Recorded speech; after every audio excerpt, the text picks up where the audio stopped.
يا أيها الذين آمنوا اتقوا الله.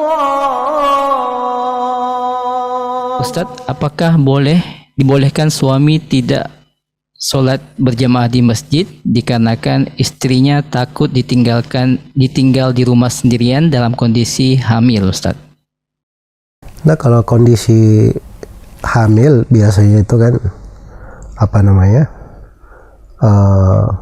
dimaklumi kalau dia ada keperluan tertentu atau sudah dekat hamil, sudah dekat akan melahirkan, sudah pembukaan, maka itu mungkin bisa dikatakan dia sholat di rumah saja, jangan sampai betul-betul mau melahirkan kemudian tidak ada orang.